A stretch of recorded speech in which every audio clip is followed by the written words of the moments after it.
Great, thank you for having me. Thanks for the invitation, Roy, and I'm glad everybody's here. Good amount of people. It's pretty much like a conference, except I'm talking to my computer screen and you're looking at one. So forewarning here, I have 4 dogs and 3 cats in this house that I'm in. 1 cat is in this room and we're expecting FedEx packages. So if there's random barking, I'm going to mute and hopefully the organizers can feed me a question or 2 or something like that during that time. My apologies. So today I'm going to be talking about Topaz. Topaz is software that is neural network particle picking and denoising. And now we have 2D and 3D denoising that I'll mention at the end here. And Topaz is written primarily by Tristan Bepler. He was an MIT graduate student in deep learning, and then he went to be on to be a postdoc, and he has taken recently a group leader position I'll mention at the end. So you can find Topaz picking in Nature Methods and denoising in Nature Communications. All right, so I'm pretty sure everybody here is familiar with cryo-EM, but I'll do a few slides here to familiarize anybody who may be in an adjacent field.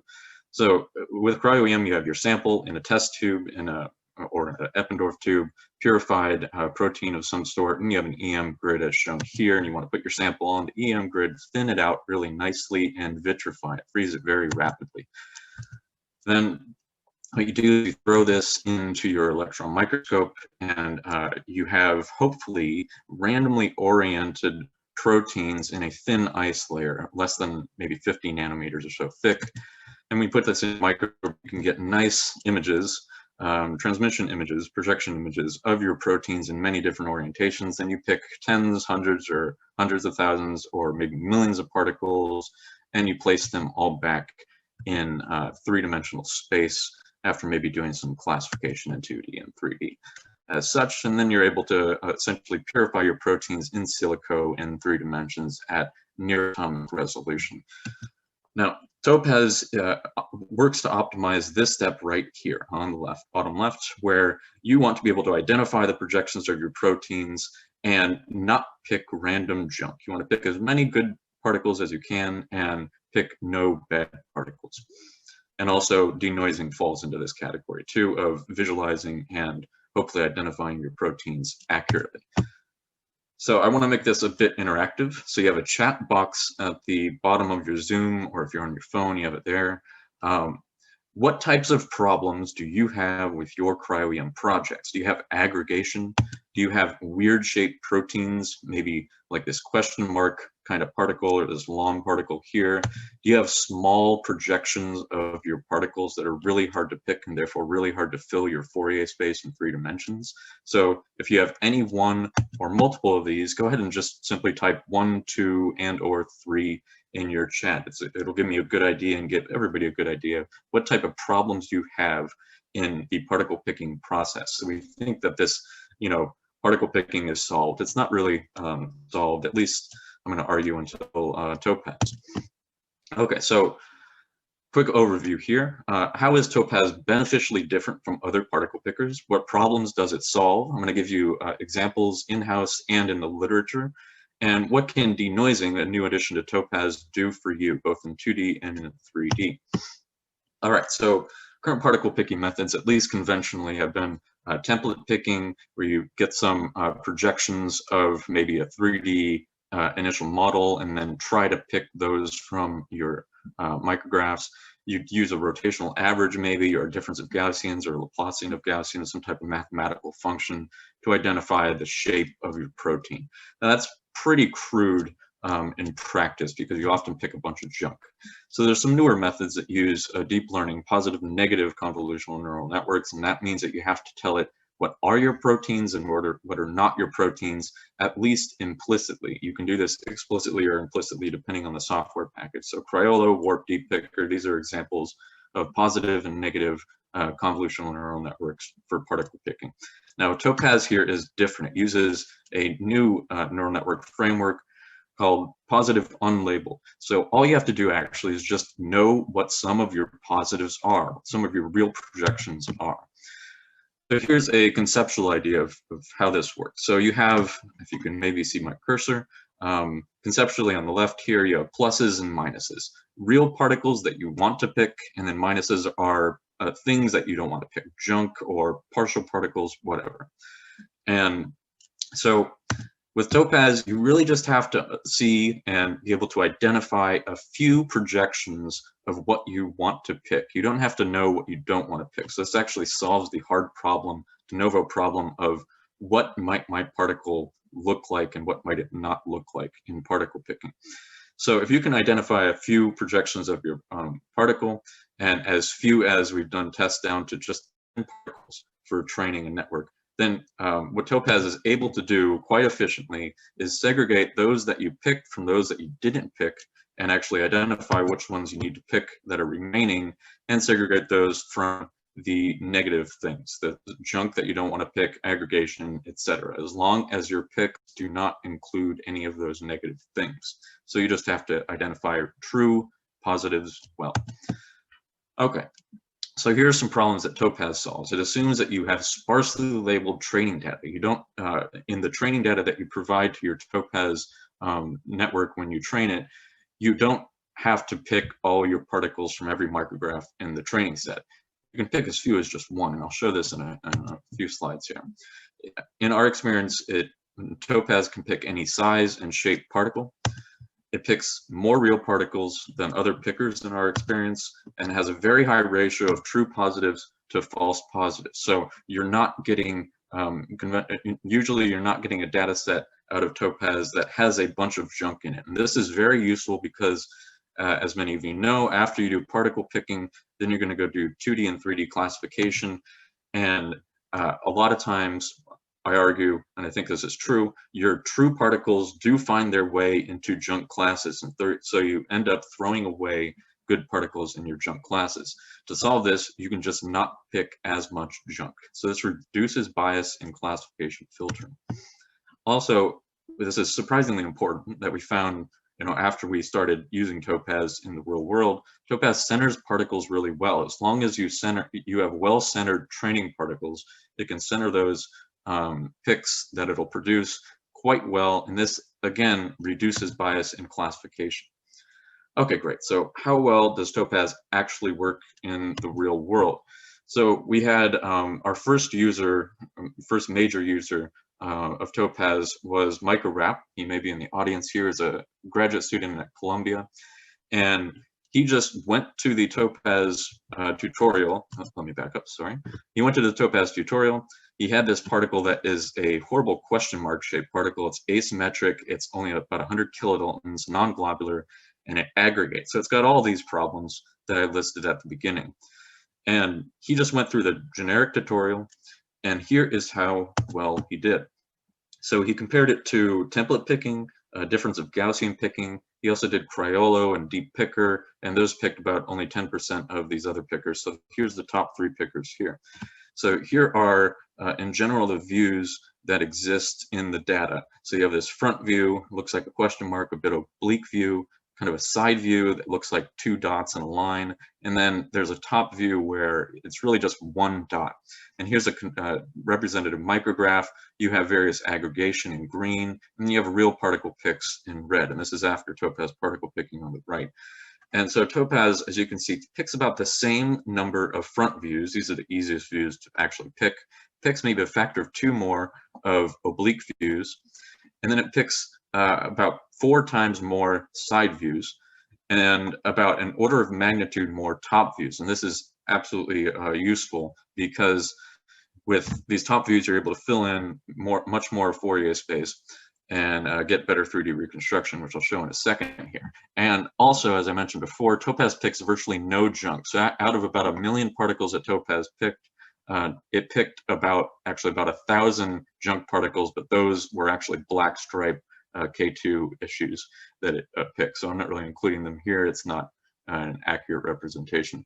Whereas other particle pickers pick some junk, and as I mentioned before, junk classes, when you're filtering, will throw out good particles. All right, so yeah, it really excelled in these side and top view picks. And that resulted, let me move this little video, in these 3D reconstructions. So Topaz nominally got about a 0.1, 0.2 angstrom increase in global resolution, but you can see here the FSC curves are quite bumpy. There's a lot of local resolution variation. If we go ahead and zoom in, we can see that Topaz actually uniquely, out of all the different software that Micah tried, uniquely resolves a secondary structure, so he's able to start building in a model.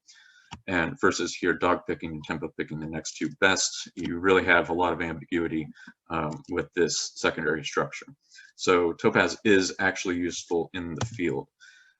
All right, so I mentioned that you can pick quite sparsely during training. So here's an example in the paper of actually how sparsely we picked. We picked really 2, 3, 4, 5 particles per micrograph. That's all you have to know about your sample, is where a few good particle picks are, all the way down to 1 particle pick per micrograph.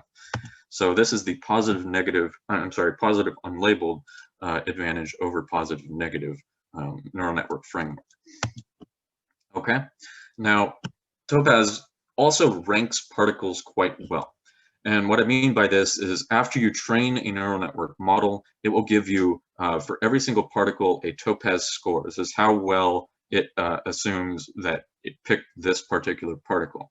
Now, here in rows, we have the score, and this is 2D classification of this particle set at each score. And as you decrease the score, get more particles, you start to introduce junk. And here the junk in this particular sample was just some gold flakes from AU grids. I forget exactly what they were, but they had gold flakes in them. And those only started to show up after you went below a certain Topaz score. So if you go above that score, then you have virtually only good particles. So it has really high true positive to false positive ratio. Now here's another example of ADS ribosome. Again, you only start getting junk classes as you decrease the score. And again, with aldolase, there's virtually no junk classes that we found in this particular data set. You can see the micrographs in the manuscript.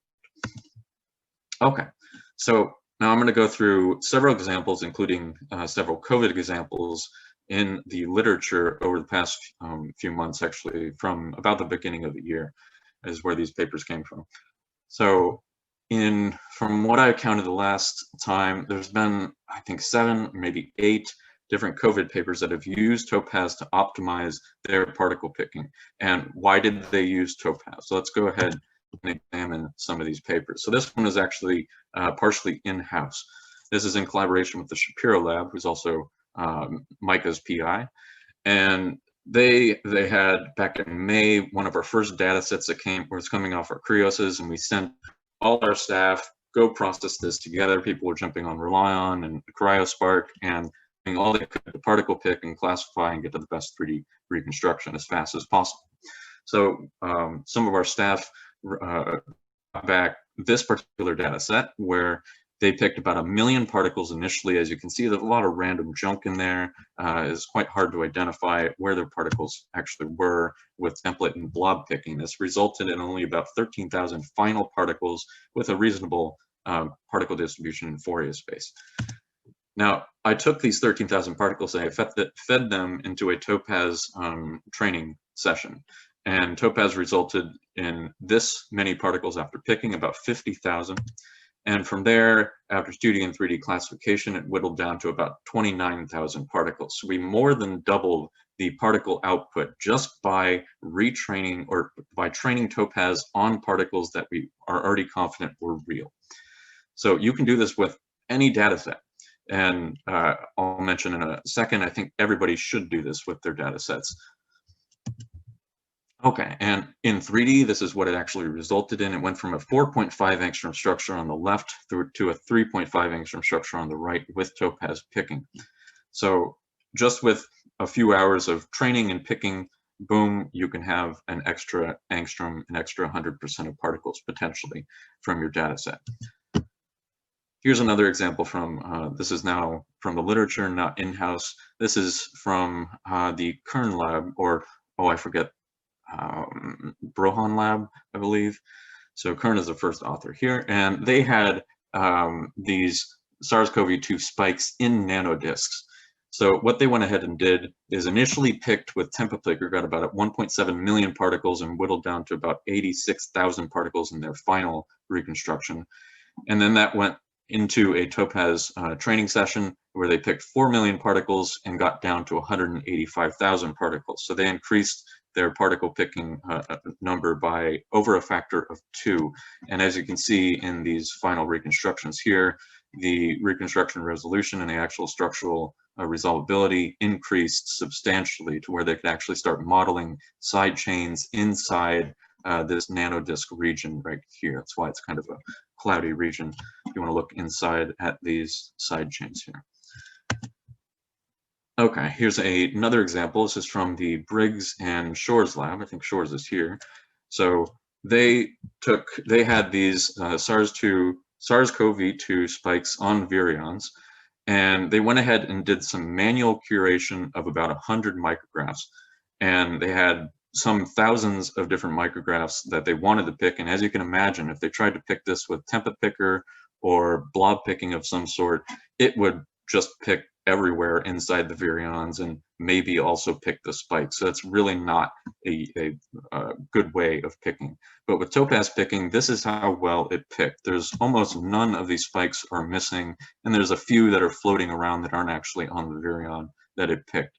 So Topaz, I haven't mentioned this yet, it uses it trains not only inside of a radius that you tell it, at your particle picking locations, but it also takes in the context of the surrounding pixels out to between 30 and 70 pixels radius around where you pick.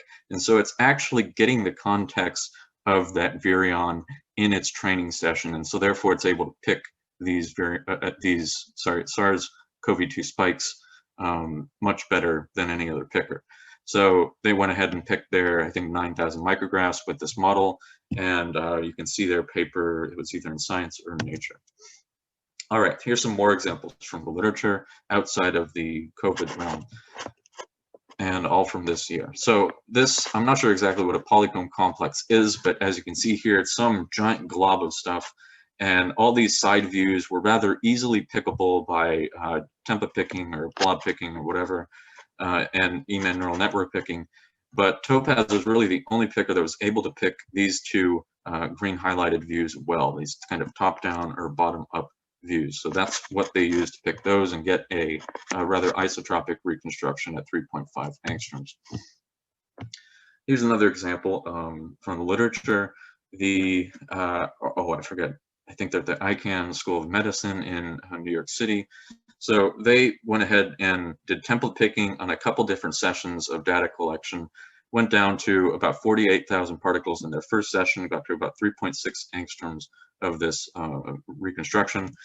And they went ahead and fed about a third of these particles along with another session into a Topaz training session. And with 26,000 particles trained, they went and they picked 200,000 particles, which then got whittled down to about 156,000 particles. So they went from something like 75,000 particles with session 1 and session 2 template picking to 156,000 particles with Topaz picking, and down to about 3.2 angstrom resolution, which they're able to, and I don't show here, do local resolution refinement down to about 3.0 and 3.1 angstrom resolution at 2 different areas. And the sphericity, which is a measure of how isotropic the reconstruction is, improved as well. I think this might be the last example. So here's a filament example just recently published, where they had these side views, 1, and top views, or maybe it's the other way around, 2 of this type of filament here. And they crisscross and they have different densities and everything. And there's random junk in these images. This is a representative micrograph here.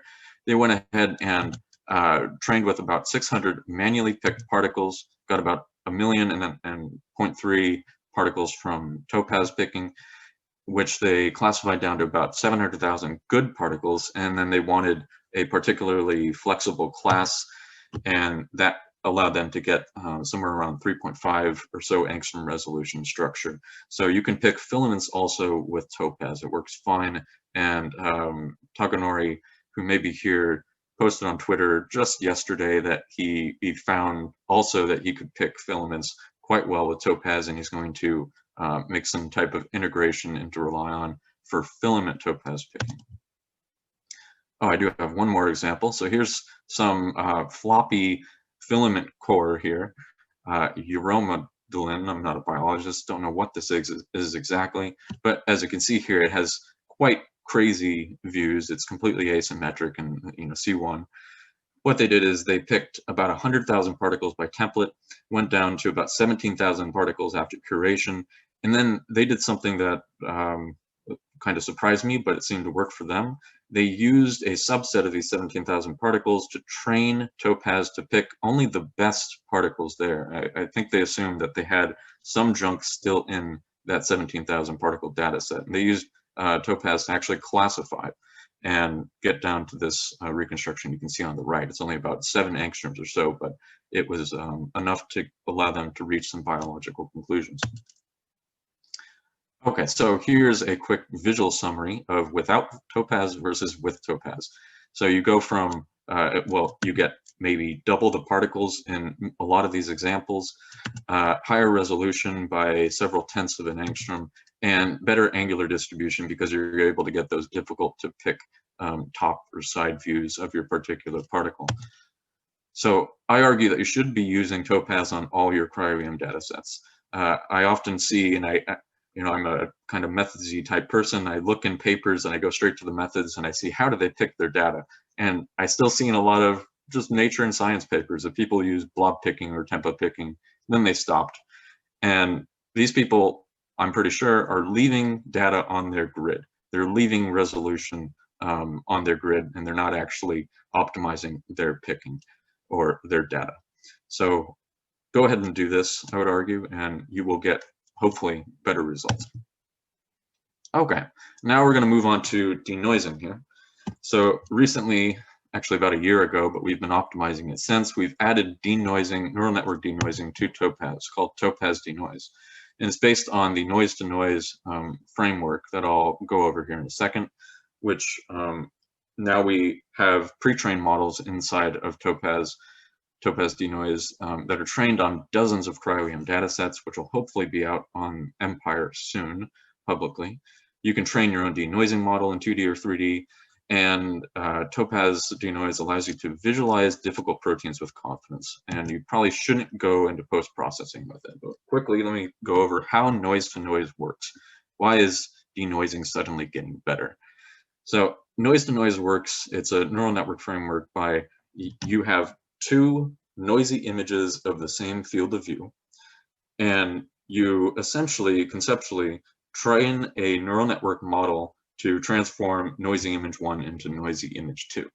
And you do this for many different images, thousands of images over many different microscope and camera and collection parameter ranges that are conventional for your field, which is cryo-EM here.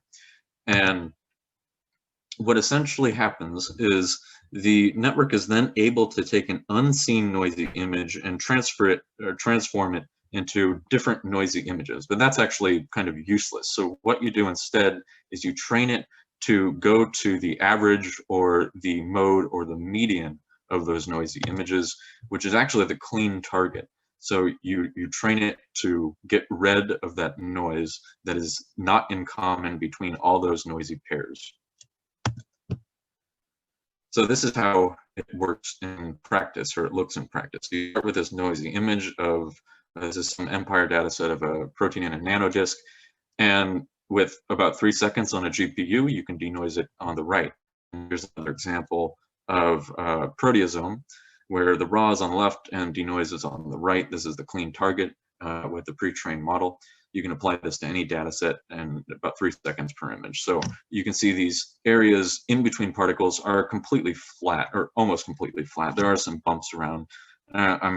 I've been wondering if those bumps are partially denatured proteins or something like that. I'm not completely sure, but it's mostly flat, and so it really allows you to visualize your particle, and it increases contrast. So here's an optimally low pass image of, or version of that image for comparison, where the background is still quite bumpy. It's just filled with noise in the lower resolution frequencies. And here's another example with Ribosome. And well, when you low pass things, you're losing that high resolution information. And you can see here with Topaz-Denoise, you're not really losing that high resolution information, at least visually here. So you can start to make out areas in the ribosome core, whereas with the low pass filter version, it's much more difficult. All right, great. It's a nice anti-squinting device, but is it useful? So here's a data set from, again, from the Shapiro lab. I should put Julia Brash's picture on the bottom right here. So this is a protein called clustered protocoherin. She will crucify me for calling it a cell adhesion molecule, but it's something like that. So it's a long thing, about 30 nanometers long and maybe 10 or 15 nanometers in diameter, and it has these horrible top views, which are just 2 dots. So if you take a conventionally processed micrograph, frame aligned and dose weighted, this is what it looks like. And you might wonder, is this little thing here, these 2 dots here, is that a top view or not? With just regular conventional processing without Topaz-Denoise or Topaz picking, you might just completely fail to process this particle because you won't have these top views or also oblique views. After denoising, you can see with quite high confidence that this is almost certainly a top view of the particle. And then you can start to identify other top views in your data set. And then you can go ahead and train a Topaz picking model with these sparsely labeled top and side views, which is exactly what I did. So initially, the data owner went ahead and picked about 1,500 particles from non-denoise images, trained a Topaz model to pick about 10,000 particles. And here's the Euler angle distribution. I'll show the 3D reconstruction here in a second. And then I went ahead after we put denoising in and identified about 1,000 particles, including as many top views as I could, trained a Topaz picking model and got about 200% or so more particles, which with a much better Euler angle distribution at the 3D refinement, as you can see on the bottom right. In 3D, well, the resolution doesn't improve very much. If we do res log plots on these, we can see that we need maybe 1 million particles with the B factor of these particles as a guide. And so we do see, we're able to actually classify these 21,000 new particles and get 2 punitive states, an open and a closed state, which actually fits with the presumed adherence model of these clustered protocoherins. So they need to be able to open and close.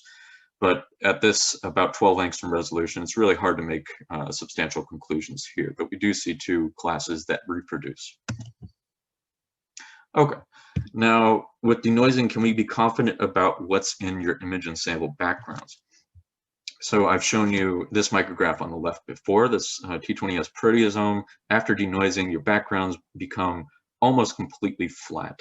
So we can use this as a negative control for understanding what denoising does to micrographs. Now, as a positive control, we have some microtubules with tubulin and some other small protein in the background that we oversaturated, collected micrographs, and then denoised. And after denoising, these features are still here. So we have features that are known and expected in this background, and they are still there after denoising. So that's a negative and a positive control. Now you can use this then to more confidently analyze the background of your sample. So here's the infamous Mao data set of HIV-1 primers that was highly contentious. And this is actually data from Empire. You can take the raw micrographs as shown here, and then go ahead and denoise them and start to try to figure out, are there real particles in these randomly chosen micrographs as shown? Now, I think I can see possible particles on the left. I'm not sure about on the right, but as a general rule, you can now use Topaz-Denoise to figure out how clean your sample is. Okay. And one of the last few topics here is, can denoising help with your collection throughput? So if we can increase signal to noise, which we can, and we've shown, you can find, there's a table in the denoising paper showing that, then are we able to use this to our advantage? Now, we went ahead and frame titrated a data set with all these different samples in here. We got some VLP, we have apoveritin, some microtubules. And then we calculated the SNR of each frame titration. These were individually processed. So after cutting down the frames, we did frame alignment unique or independently on each subset, each titration. And then we calculated the SNR.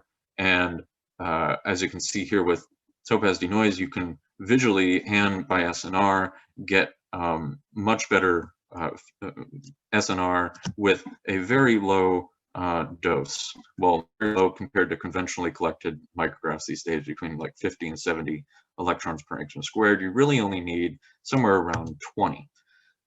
And we went ahead and independently processed all of these data sets, including CTF estimation and correction.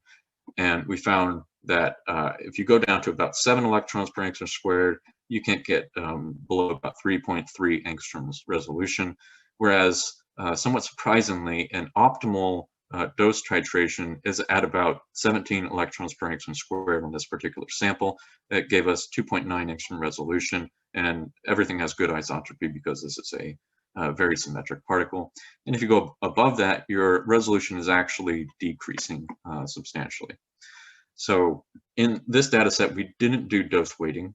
So this is probably a consequence of not dose weighting, but the main takeaway here is your high resolution information is completely present and usable in the first 17 or so electrons per angstrom squared. So you really don't need more than about 20 electrons per angstrom squared, which means, and then I did this test on real Cryoses with K2s and K3s, that, and you can look through these numbers yourself, essentially you can increase your efficiency substantially on these different microscopes and camera combinations, which allows you to collect about 1,000 more images per day if you optimize your collection, and if it's about 17 electrons per angstrom squared. It might be a bit higher or lower depending on your sample, but this is something you can optimize at the beginning of collection if you wish. So that will allow you to get more micrographs, which then you can use Topaz to pick as efficiently as possible. And the most recent thing we've thrown into, so that's all Topaz 2D denoising. Now we've put Topaz denoising in 3D. We just converted the noise-to-noise framework to 3 dimensions, and you can use this for cryoET and potentially for cryoEM half maps. It seems to be good at making essentially a mask, a properly weighted mask. All right, so we have pre-trained models, a pre-trained model now for 3D denoising that is trained on about 32 or 36, I forget, cellular and in situ tomograms. So here's the results. So the original tomogram looks like this is a weighted back projection. And then if you low pass it, this is the conventional processing method, then it looks about like this. And you actually still have a sheet of noise covering all your 3 dimensions. And you can remove that sheet of noise with either training your own model using even odd frame aligned tilt series and tomograms, or you can just use the general model. And actually the general model performs almost as well when you calculate signal to noise ratio as these self-trained models. So really the general model is probably all you need for most data sets, though you can train your own. Now, inside of cells are very crowded. So you're not going to really improve the visual SNR much more than this. If you zoom in, and I don't have that zoom in here, but you can download the video in from the paper and zoom in yourself, you can see that all the speckles, the noise from both the original and the low pass ones actually disappear, and you're just left with that crowded environment with a bit higher contrast. So it is useful for protein identification. All right, so how much time have I gone through? Oh, perfect, great. All right, so you can go ahead and download Topaz. It's streamlined install with several different methods. You can use Anaconda, Pip, Docker, Singularity, a couple others. Now, there are pre-trained picking and denoising models in 2D and 3D, denoising in 2D and 3D. We don't have picking yet in 3D. So you can use those out of the box. You could train your own models. There's full tutorials. There's also a universal HTML GUI that you can use to generate commands and pick and analyze particle picks.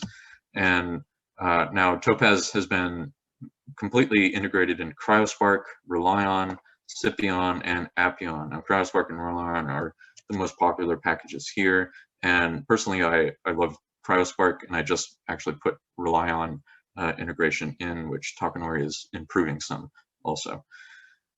So hopefully that will be useful for everyone. There's about 110 data sets that we've deposited to this Empire entry, and it's taken them a long time to actually release it because it's such a giant data set. And this was used for the denoising model and development.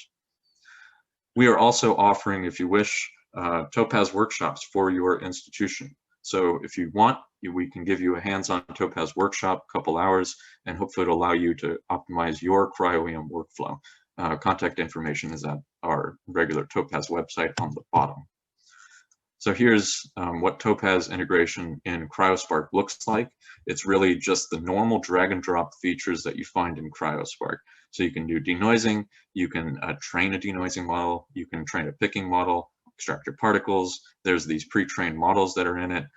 It's pretty much all there as far as I can tell, and I've used it myself several times, and we have seen it used in the field several times. So go ahead and try that, and it's also in Relion too. I don't have that shown here. All right, summary, overall summary. You can pick particles more.